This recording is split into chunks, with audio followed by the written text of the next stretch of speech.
ఒక వ్యాఖ్యానము, కానీ చాలా మీకు ఆసక్తి కలిగిస్తుంది. This quote is in question and answer seals. మరి ఈ యొక్క వ్యాఖ్యానము ముద్రలో ప్రశ్న జవాబులలో ఉన్నది. ఇది in paragraph 193. 193వ పారాగ్రాఫ్ లో ఉన్నది.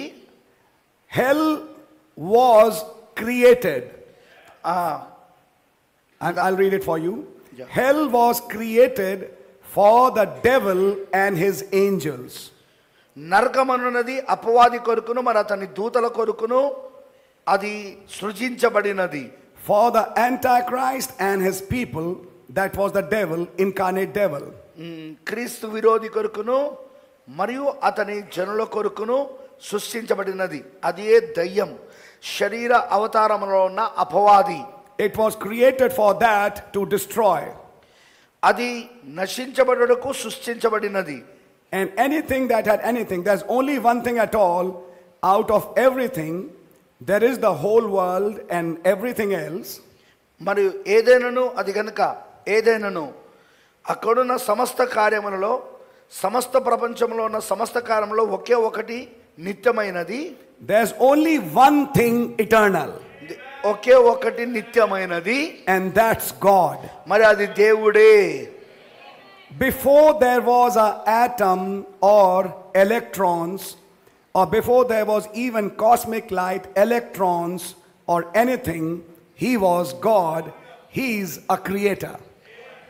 అణువు కానీ లేదా పరమాణువు ఎలక్ట్రాన్స్ లేదా సూర్య వెలుగు కానీ ఎలక్ట్రాన్స్ విద్యుతరణ లేక వేరేదేనను లేక మునిపే ఆయన దేవుడుగా ఉండెను. And that's the only way you can be eternal, is to receive eternal life. ఆయన సృష్టికర్త. మరి నువ్వు నిత్య జీవముతో నిత్యునిగా ఉండటకు ఒకే మార్గం ఉన్నది. అదేమనగా నువ్వు నిత్య జీవమును అంగీకరించవలను. This is an answer to a question when somebody asked, if hell is not eternal, is lake of fire eternal? మరి ఇది ఒక ప్రశ్న ఆయనకు వేయబడింది ప్రవక్త గారికి. మరి దానికి ఆయన ఒక జవాబు చెబుతున్నాడు. అయితే ఆ ప్రశ్న ఏంటిదంటే, ఒకవేళ నరకం అనేది అది నిత్యము కాకపోతే మరి అగ్నిగుండం అనేది నిత్యమా అని వాళ్ళు ప్రశ్న అడుగుతున్నారు. And Brother Branham answered no. సోదర్ బ్రహ్నాం గారు జవాబు చెప్పాడు, లేదు. When you go home and find some spare time, you can read this whole question. మీరు ఇంటికి వెళ్ళిన తర్వాత కొంత సమయాన్ని మీరు చేసుకొని ఈ ప్రశ్నకున్న జవాబంతా మీరు చదవండి. When you read, sirs, is this the time? అయ్యలారా ఇదే నా సమయం అనే వర్తమానం మీరు చదివినప్పుడు, and you read the mysteries that this angel of the last church age is to clear, మరి ఈ చివరి కాలంలో ఉన్న ఈ చివరి సంఘకాలంలో ఉన్న యొక్క దూత ఏవైతే మర్మములు ఆయన బయలుపరచవలసి ఉన్నదో, one of the mysteries was hell, which is not eternal. yes, అందులో ఒక మర్మం ఏంటిదంటే నరకము అది నిత్యమైనది కాదు. To be in an eternal hell, he said you need eternal life. మరి ప్రవక్త గారు ఏమన్నారంటే, నువ్వు నిత్యమైన నరకము ఉండాలంటే అనేది ఉండవలసి ఉన్నది అన్నాడు ఆయన. And there is only one form of eternal life. మరి ఒకే ఒక రూపం ఉన్నది, అది నిత్య జీవము, and that is God. ఆ నిత్య జీవముకున్న ఒకే ఒక రూపము, అది దేవుడై ఉన్నాడు. Eternal life never had a beginning and never has an end. నిత్య జీవమునకు ఎన్నడూ ప్రారంభము లేదు, ఎన్నడూ ముగింపు లేదు. Anything which was created, మరి ఏదైనా సరే సృజించబడింది, is not eternal. అది నిత్యమైనది కాదు. I hope you're understanding it. అది మీకు అర్థమవుతుందని నేను అనుకుంటున్నాను. Anything created is not eternal. ఏదైనా సరే సృజించబడింది, అది నిత్యమైనది కాదు. It is everlasting. అది నిత్యమైనది కాదు కానీ యుగ యుగములు ఉండేది. అది It may live for a long span of time, అది బహుశా చాలా సమయం వరకు జీవించుండొచ్చు, but it has a beginning and it has an end. కానీ దానికి కూడా ఒక ప్రారంభం అనేది ఉంటది, దానికి కూడా ఒక ముగింపు, అంతం అనేది ఉంటది. Father, the eternal spirit, doesn't have a beginning and doesn't have an end. మరి తండ్రి ఆ నిత్యుడైన ఆత్మ, ఆ ఆయనకు ప్రారంభము లేదు, మరి ఆయనకు ముగింపు లేదు, ఆది లేదు, అంతము లేదు. But Son had a beginning and Son has an end. కానీ కుమారుడికి ఆది ఉన్నది మరియు అంతమున్నది. Are you with me? మీరు నాతోనే ఉన్నారా?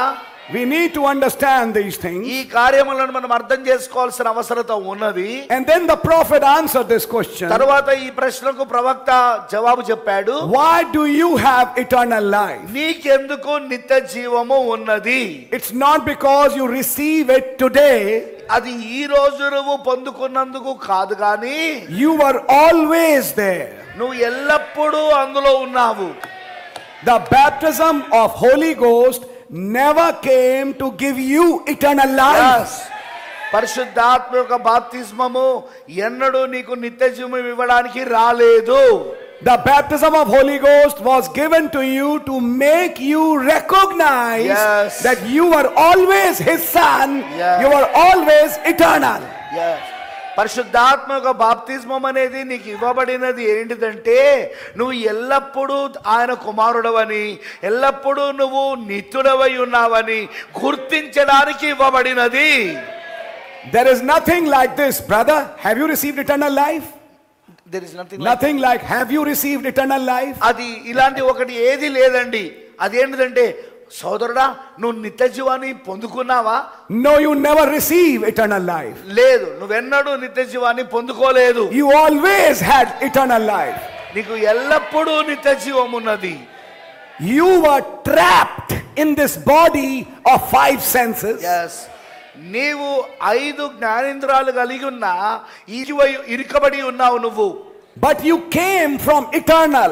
కానీ నువ్వు నిత్యత్వములో నుండి వచ్చావు నువ్వు.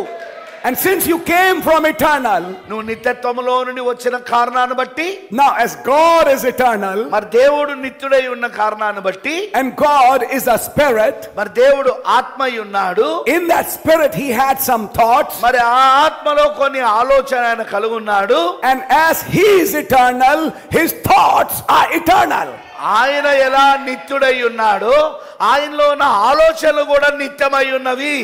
And because you were in his thinking, మరి నీవు ఆయన ఆలోచనలో ఉన్న కారణాన్ని బట్టి, you were also one of his attributes, నువ్వు కూడా ఆయనలో ఒక గుణలక్షణమై ఉన్నావు.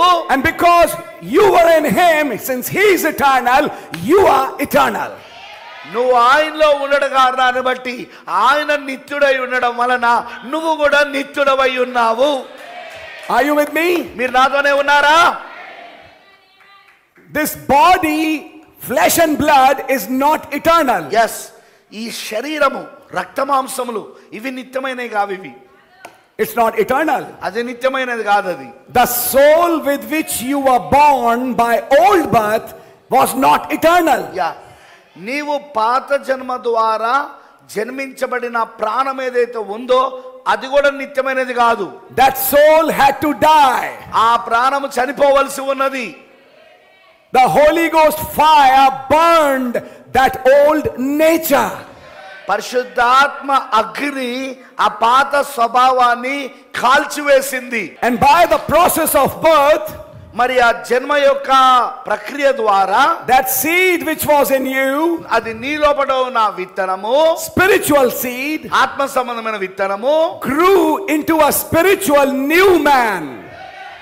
అది నీలో ఒక ఆత్మ సంబంధమైన క్రొత్త వ్యక్తిగా ఎదిగినది. which was always a part of God. అది ఎల్లప్పుడూ దేవుని భాగమై ఉన్నది. and it is eternal. మరి అది నిత్యమై ఉన్నది కూడా. అది are you with me till now? ఇప్పటిదాకా మీరు నాతోనే ఉన్నారా? now let us see some things. ఇక్కడ మనం కొన్ని